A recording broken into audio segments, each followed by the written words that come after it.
राष्ट्रपति के अभिभाषण पर धन्यवाद प्रस्ताव श्री अखिलेश यादव जी। मैं सबसे पहले आपका धन्यवाद देना चाहता हूं कि आपने मुझे अपनी पार्टी की तरफ से राष्ट्रपति जी के अभिभाषण बोलने का मौका दिया है। अध्यक्ष जी, सत्ता पक्ष और विपक्ष दोनों लगातार अपनी बात रख रहे हैं। मैं सबसे पहले अध्यक्ष जी आपको और आपके साथ साथ सभी चुने हुए सांसदों को मैं बधाई और शुभकामनाएं देना चाहता हूं। साथ ही साथ मैं सबसे पहले देश के उन सभी समझदार और ईमानदार मतदाताओं को धन्यवाद जिन्होंने लोकतंत्र को एक तंत्र बनाने से रोका।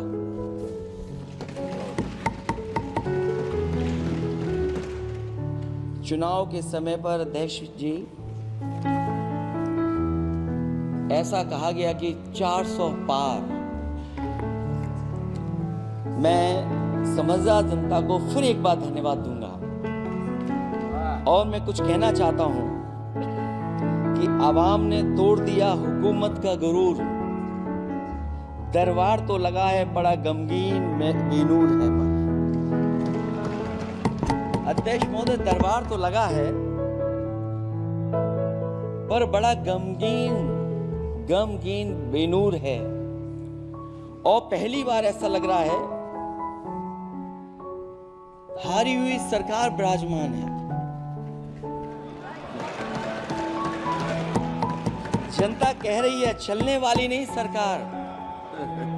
अध्यक्ष महोदय, जनता कह रही है चलने वाली नहीं, ये गिरने वाली सरकार है। और क्योंकि ऊपर से जुड़ा कोई तार नहीं, नीचे कोई आधार नहीं, अधर में जो है अटकी हुई वो तो कोई सरकार नहीं।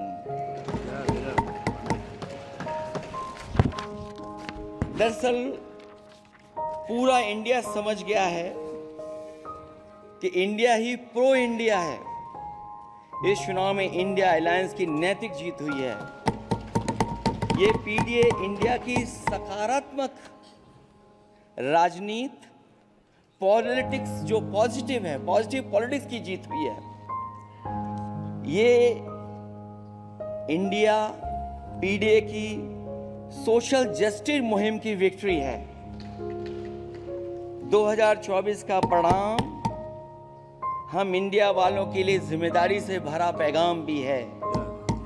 और अगर हम यूं कहें अध्यक्ष महोदय कि 15 अगस्त 1947 अगर उपनिवेशिक राजनीति से आजादी का दिन था तो 4 जून 2024 देश के लिए सांप्रदायिक राजनीति से आजादी का दिन रहा। ये सांप्रदायिक राजनीति के अंत और सांप्रदायिक राजनीति की शुरुआत है। जहां सांप्रदायिक राजनीति का अंत हुआ है वहीं सामुदायिक राजनीति की शुरुआत हुई है। सबसे अच्छी बात हुई ये है कि इस चुनाव में सांप्रदायिक राजनीति हमेशा के लिए हार हो गई। अध्यक्ष महोदय, कहने को सरकार ये कहती है कि ये 5th लार्जेस्ट इकोनॉमी बन गई है और जीडीपी के मामले में 5th वर्ल्ड की इकोनॉमी बन गई है। लेकिन अध्यक्ष मोदी, ये सरकार क्यों छिपाती है कि अगर ये हमारी सबसे लार्जेस्ट इकोनॉमी, अगर हम 5वें नंबर पर हैं, तो हमारे देश की पर कैपिटा इनकम, प्रति व्यक्ति आय हमारे किस स्थान पर पहुंची है। और हम लोगों ने तो अध्यक्ष महोदय देखा है कि अगर दिल्ली की सरकार ने कहा होगा कि $5 ट्रिलियन की इकोनॉमी बनेगी, तो जहां से प्रधानमंत्री जी चुन करके आते हैं वहां का प्रदेश के सरकार भी कह रहे कि हम $1 ट्रिलियन इकोनॉमी बना लेंगे। देश की इकोनॉमी कहां पहुंच गई, पर कैपिटा इनकम क्या है। लेकिन अगर उत्तर प्रदेश की इकोनॉमी को अगर $1 ट्रिलियन की इकॉनमी बनना है तो कम से कम 35% की ग्रोथ चाहिए। मुझे नहीं लगता है कि 35% की ग्रोथ उत्तर प्रदेश पा पाएगा। हम हंगर इंडेक्स में कहां खड़े हैं, नीचे से कहां हैं। जो 5th लार्जेस्ट इकोनॉमी की बात कर रहे हैं वो इनइक्वालिटी के पैरामीटर पे कहां खड़े हैं, वो हैप्पीनेस इंडेक्स में कहां खड़े हैं। और जो लोग चुनाव को अपने तरीके से मोड़ते हैं, मैं उन्हें कहना चाहता हूं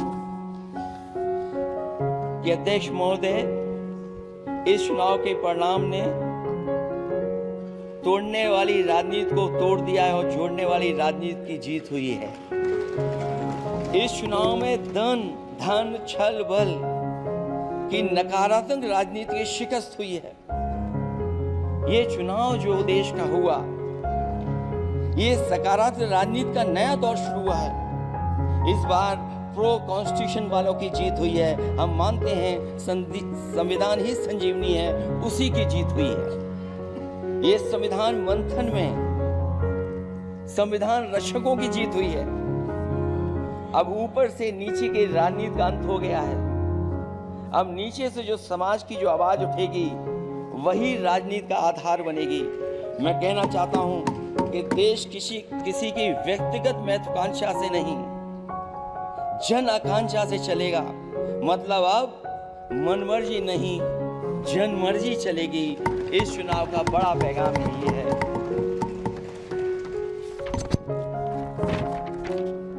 अध्यक्ष महोदय,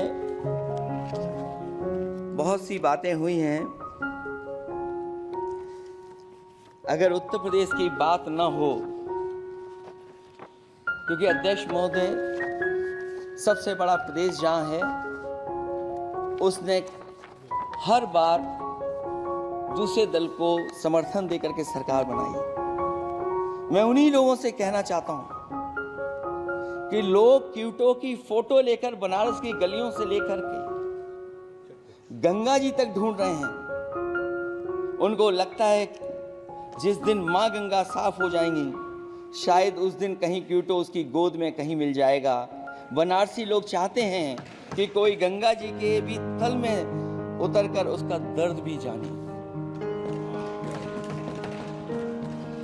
उत्तर प्रदेश की जनता का बस यही आग्रह है कि जिस गंगा जल को हाथ में लेकर सच कहने की कसम खाई जाती है, कम से कम उस गंगा जल से तो झूठ ना बोला जाए।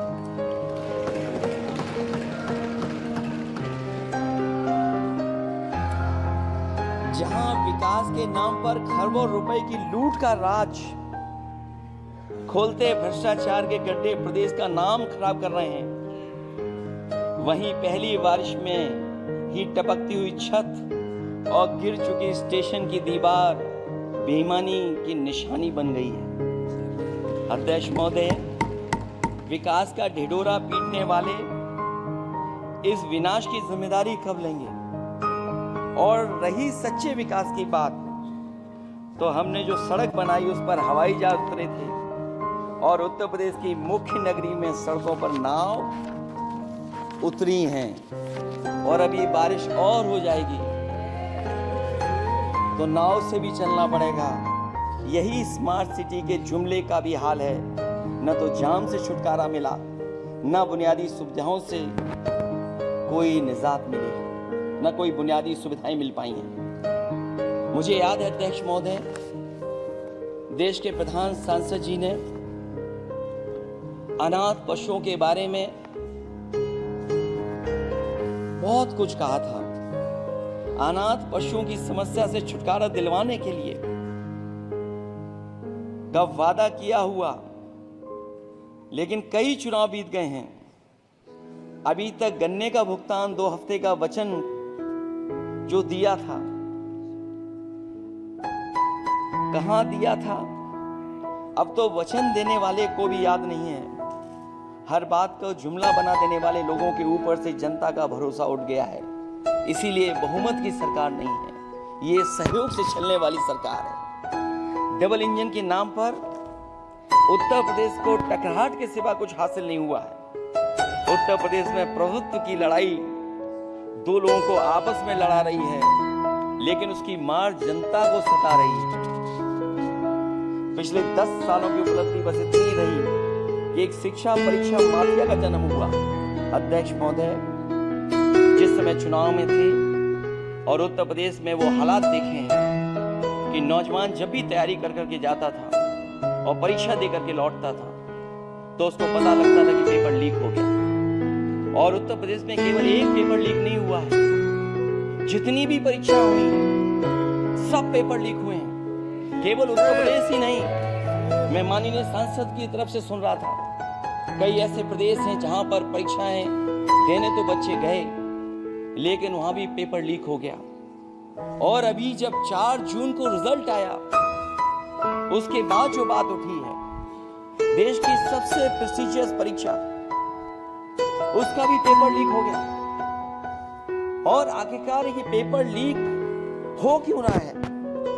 सच्चाई तो ये है कि ये सरकार पेपर लीक इसलिए करा रही है कि सरकार नौकरी नहीं देना चाहती, रोजगार नहीं देना चाहती, उन नौजवानों का भविष्य नहीं बनने देना चाहती। पिछले 10 सालों की उपलब्धि बस इतनी रही है कि एक शिक्षा परीक्षा माफिया का जन्म हुआ है, जिसने तथाकथित अमृत काल में युवाओं के भविष्य की आशाओं को ही जहर दे दिया है। जो सरकार उम्मीद को मार दे, वह न तो वर्तमान को सुधार सकती है, न भविष्य को संवार सकती है। सरकार आशा का प्रतीक होनी चाहिए, निराशा का नहीं।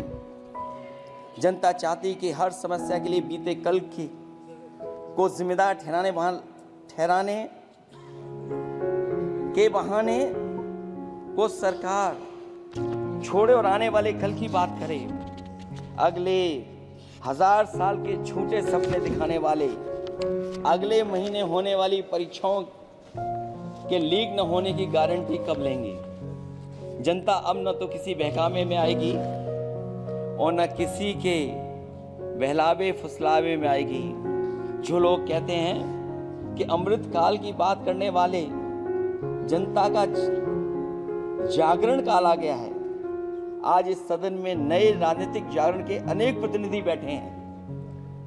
अब जब पुनर्निर्माण, अब जब बात होगी तो सच्ची बात होगी और जनता को पूरी सच्चाई के साथ हम लोग अपनी जिम्मेदारी के साथ बात रखेंगे।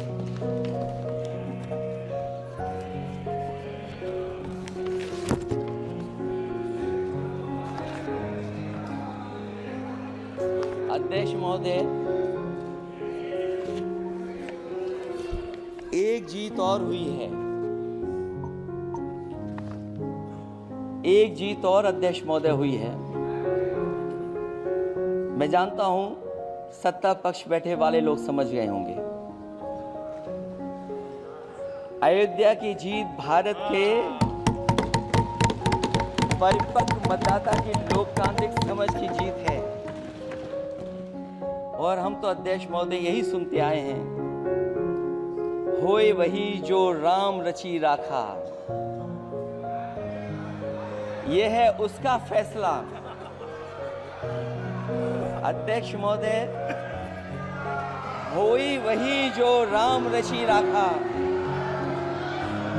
यह है उसका फैसला, जिसकी लाठी में नहीं होती आवाज। जो करते थे किसी को लाने का दावा, वो हैं खुद किसी के सहारे के लाचार।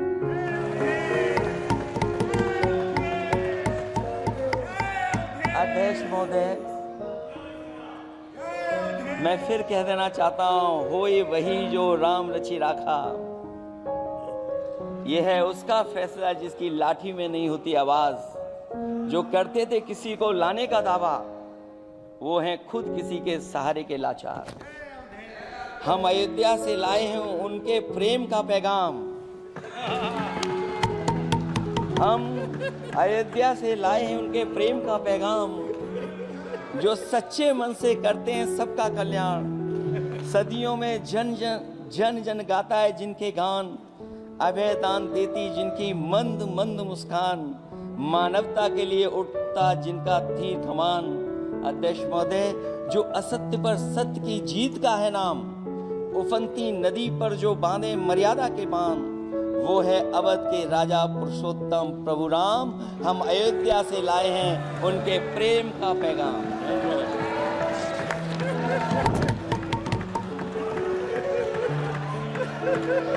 अध्यक्ष महोदय,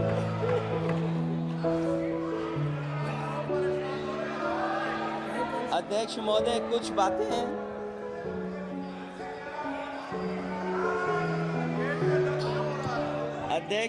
कुछ बातें समय और काल से परे होती हैं।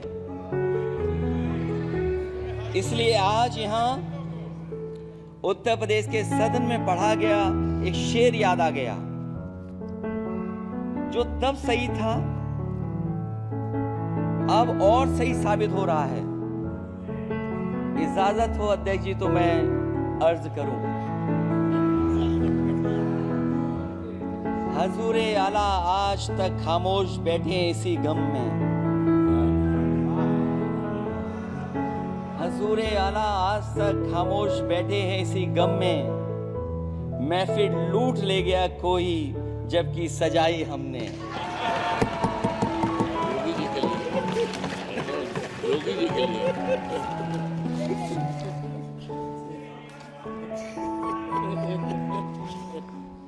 अध्यक्ष महोदय,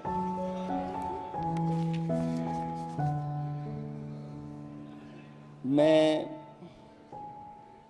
मॉडल ऑफ कंडक्ट जब चुनाव हुआ, लागू हुआ, उस समय मैंने देखा कि कुछ लोगों पर मेहरबान रही सरकार और कमीशन भी। कई मैं बहुत डिटेल में नहीं जाना चाहता हूं अध्यक्ष महोदय, लेकिन कहीं ना कहीं प्रश्न उस संस्था पे भी लगा है, और अगर उस संस्था पर प्रश्न लगा है तो लगाने वाली सरकार की वजह से लगा है। इसलिए अगर निष्पक्ष होगी वो संस्था तो न केवल हमारा लोकतंत्र स्वस्थ होगा, बल्कि हमारे लोकतंत्र और मजबूत दुनिया में दिखाई देगा। अध्यक्ष महोदय, ईवीएम पे मुझे कल भी भरोसा नहीं था, आज भी नहीं भरोसा। मैं 80 के 80 सीट जीत जाऊं तब भी नहीं भरोसा। और मैंने अपने चुनाव में कहा था अध्यक्ष महोदय कि ईवीएम से जीत करके ईवीएम हटाने का काम करेंगे। न ईवीएम का मुद्दा मरा है, न जाएगा खत्म। जब तक ईवीएम नहीं हटेगी हम समाजवादी लोग उस बात पर अड़ग रहेंगे। उत्तर प्रदेश अध्यक्ष महोदय वो प्रदेश है जिसने सरकार बीजेपी की बनवाई, एक बार नहीं 2 बार बनवाई, और उसी उत्तर प्रदेश के साथ कितना बड़ा भेदभाव, उत्तर प्रदेश के साथ बड़ा भेदभाव। मुझे याद है वो दिन जब प्रधानमंत्री जी एयरफोर्स के सबसे भारी वाहन हवाई जहाज से उतरे थे सड़क पर। वो अलग बात है कि उस प्रदेश के मुख्यमंत्री उनके साथ नहीं बैठ पाए थे, लेकिन वो एक्सप्रेसवे जो बना था और आज भी जो उत्तर प्रदेश में बन रहे हैं वो उत्तर प्रदेश के बजट से बन रहे हैं। लेकिन दिल्ली की तरफ से कोई एक्सप्रेसवे अभी नहीं दिया गया है। न केवल इंफ्रास्ट्रक्चर में भेदभाव हुआ है, बल्कि हमें याद है कि प्रधानमंत्री जी ने बड़े पैमाने पे गांव गोद लिए थे। और सोचिए, अगर देश के प्रधान सांसद अगर किसी गांव को गोद ले लें और उस गांव की तस्वीर न बदले, तो शायद मैं नहीं समझता हूं कि किसी गांव की तस्वीर 10 साल में बदली होगी। मुझे वो गांव जिसको उन्होंने गोद लिया, जो प्रधानमंत्री जी की आदर्श योजना थी उसके तहत जो गोद लिया गया था गांव, वो 5 वर्ष पहले खूब शोर हुआ था कि बनारस शहर की तरह डोमरी में चमचमाने लगेगा एक गांव। हकीकत में कुछ नहीं हुआ। उसकी दुर्दशा वैसी की वैसी है, जैसे था गांव वैसे ही का वैसा है। टूटी सड़कें, कच्ची पगडंडियां, उखड़े और टूटे हुए ईंट के खंजे, बदहाल हैंडपंप, पावरलूम और पंखे के जाली के कारखाने को आखिर कब तक रफ्तार मिलेगी जो उस गांव में काम होता था, लोग करते थे। खाली पड़े रसोई गैस के सिलेंडर, अंधाधुंध बिजली कटौती के बीच इस गांव के लोगों को हर सुबह मजदूरी की कभी ना खत्म होने वाली तलाश आखिर कब पूरी होगी। तो सोचिए, एक गांव की तस्वीर ये है, जो गांव कभी गोद लिया गया था उस गांव की भी तस्वीर नहीं सुधर पाई है। जो भाजपा के स्मार्ट सिटी के झूठे सपने में गांव के लिए कोई जगह नहीं है। अपने गांव गोद लेने की जो बात कही थी, क्या वो भी जुमला था अध्यक्ष जी? पता नहीं जिस गांव को गोद लिया था उसका नाम भी किसी को याद है कि नहीं। मैं नाम पूछ करके किसी को शर्मिंदा नहीं करूंगा, क्योंकि अगर नाम याद है तो ये तो और भी बुरी बात है कि अपने नाम याद रखने के बावजूद भी कुछ नहीं किया। जिसे गोद लिया जाता है उसे अनाथ बनाकर छोड़ देना अच्छी बात नहीं है। और अगर तस्वीर अध्यक्ष महोदय बदली हो 10 साल में उन तमाम गोद लिए हुए गांवों की, तो मैं सत्ता पक्ष के लोगों से कहूंगा जरूर इस सदन में बात रखें, जरूर बताएं आप। जो बात कभी अध्यक्ष महोदय कास्ट सेंसस की उठी थी, हम उस कास्ट सेंसस के पक्ष में हैं कि बिना कास्ट सेंसस के सामाजिक न्याय संभव नहीं है। सबको हक दिला पाना मुश्किल है। अध्यक्ष महोदय, राष्ट्रपति जी के अभिभाषण में अग्निवीर को लेकर के जो चिंता विपक्ष की थी और देश के नौजवानों की थी, वो चिंता वैसी की वैसी बनी है। अध्यक्ष महोदय, मैं ये कहना चाहता हूँ, मैं खुद मिलिट्री स्कूल से पढ़ा हूँ। मेरे साथ के बहुत बड़े पैमाने पे लोग फौज में, मैंने समय समय पे जो मेरे साथ पढ़े जो सीनियर थे उनसे भी जानकारी हासिल की है। बड़े बड़े ऑफिसर से मैंने पूछा है, वो शायद आपको न बता पाए, लेकिन दबी जुबान में उन्होंने कहा है कि देश की सुरक्षा के साथ अग्निवीर जैसी व्यवस्था लागू करने से समझौता हो रहा है। अध्यक्ष महोदय, किसी भी देश की सबसे बड़ी प्राथमिकता अगर कोई है तो वो देश की सीमाओं की सुरक्षा है। अग्निवीर जैसी व्यवस्था से कभी संभव नहीं है। अध्यक्ष महोदय, हम अग्निवीर व्यवस्था को कभी स्वीकार नहीं कर सकते हैं। आज नहीं कल, कल नहीं बाद में, जब कभी भी सत्ता में इंडिया गठबंधन आएगा, अग्निवीर व्यवस्था हमेशा हमेशा के लिए खत्म हो जाएगी। अध्यक्ष महोदय, जिन्होंने कहा कि हम आय किसानों की दोगुनी कर देंगे, आज किसान पूरा देश का देख रहा है कि उसकी आय कहां दोगुनी हो गई। और जिस तरह महंगाई बढ़ी है, सरकार बताए कि महंगाई इस बढ़ने पे उसकी आय कितनी होनी चाहिए। और जो इंफ्रास्ट्रक्चर की बड़ी बड़ी बातें की गई थी कि एमएसपी लागू करने के लिए एग्रीकल्चर सेक्टर का इंफ्रास्ट्रक्चर तैयार होगा, लेकिन जहां तक मैंने उत्तर प्रदेश में देखा है, अगर इस सरकार में एक भी नई मंडी बनी हो तो मुझे सरकार बता दे। अध्यक्ष महोदय, जो इंफ्रास्ट्रक्चर एग्रीकल्चर सेक्टर में बनाने की बड़ी बात कही थी, अगर सरकार की तरफ से एक भी मंडी 10 साल में बनी हो तो जरूर सरकार बताए। जो सरकार मंडी नहीं बना सकती है उस पर एमएसपी का भरोसा कैसे कर सकते हैं, जिन्होंने एमएसपी का भरोसा दिलाया था। हम अध्यक्ष महोदय आपके माध्यम से यही कहेंगे कि जो राष्ट्रपति के अभिभाषण में लीगल गारंटी एमएसपी को मिलनी चाहिए थी, वो क्रॉप्स को नहीं मिली है। न केवल फसलों को मिले बल्कि हॉर्टिकल्चर क्रॉप्स को भी एमएसपी देने का फैसला हो, जिससे कि हमारा किसान खुशहाल हो सके। साथ ही साथ ओपीएस की बात अभिभाषण में नहीं आई है। ओल्ड पेंशन स्कीम लागू हो, जिससे हमारे तमाम सरकारी कर्मचारियों का भविष्य बन सके। और देश की एक बड़ी आबादी, जहाँ से मैं चुन करके आता हूँ, उत्तर प्रदेश, जहाँ बुनकर न केवल उत्तर प्रदेश बल्कि देश के कोने कोने में बुनकर समाज के लोग बड़े पैमाने पर रह रहे हैं, लेकिन बुनकरों को जो सुविधाएं मिलनी चाहिए वो भी इस सरकार में नहीं मिल पा रही हैं। जो प्रदेश सरकारों ने कभी बुनकरों के लिए योजनाएं चलाई थी, वो भी अध्यक्ष महोदय बंद कर दी हैं। मैं अंत में इतना ही कहना चाहूंगा कि इस सरकार ने नौजवानों को नौकरी नहीं दी है, नौकरी और रोजगार उनसे छीने हैं, बहुत नौकरी छीनी है। इसलिए मैं कहना चाहता हूं अध्यक्ष जी, इसलिए मैं कहूंगा कि आपके राज में न नौकरी की उम्मीद है न रोजगार, क्योंकि आपने छोटे कारोबारी तक को इतना छोटा बना दिया है कि न तो वो अपना पेट भर सकता है न किसी को नौकरी पर रख सकता है। जो कुछ पद निकलते भी हैं तो उन पर लेटर एंट्री के नाम से पिछले दरवाजे से कुछ खास संगी साथियों को रख लिया जाता है। आरक्षण का हक नॉट फाउंड सुटेबल के नाम पर हड़पा जा रहा है।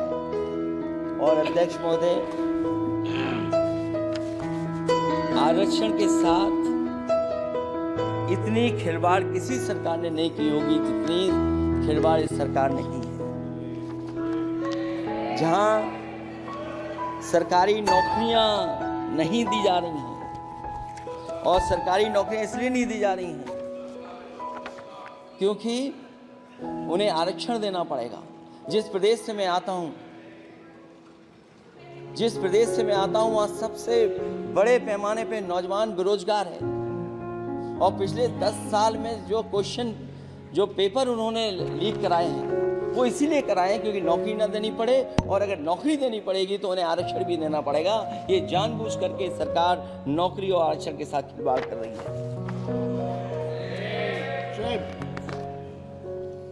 मैं अध्यक्ष महोदय अंत में इतना ही कहना चाहता हूं, आशा है ये सरकार तब तक चलेगी तब तक उसके केंद्र में इस देश का हर एक गरीब, शोषित, वंचित, पीड़ित, पिछड़ा, दलित, अल्पसंख्यक, आदिवासी, महिला, युवा, छोटा कारोबारी, ईमानदार, नौकरी पेशा, आम आदमी और कर्मचारी, अधिकारी, मजदूर और किसान होगा, ना कि धनवान होगा। और शासन के आधार पर संविधान होगा। वह जुमलों की जगह सच में महंगाई, बेरोजगारी, भ्रष्टाचार, गरीबी, भुखमरी, सांप्रदायिक हिंसा, दलित व महिला उत्पीड़न, सामाजिक अन्याय जैसे मूलभूत मुद्दों का समाधान होगा। और भोजन, बिजली, पानी, दवाई, पढ़ाई जैसी बुनियादी जरूरतों के लिए कागजी योजनाओं की जगह सच में इंतजाम होगा। मैं एक बार फिर उत्तर प्रदेश की समझदार जनता द्वारा सबसे बड़ी पार्टी चुने जाने के साथ साथ इंडिया गठबंधन समाजवादी पार्टी या कांग्रेस को सबसे ज्यादा सीटें जिताई, उसके लिए मैं उत्तर प्रदेश की जनता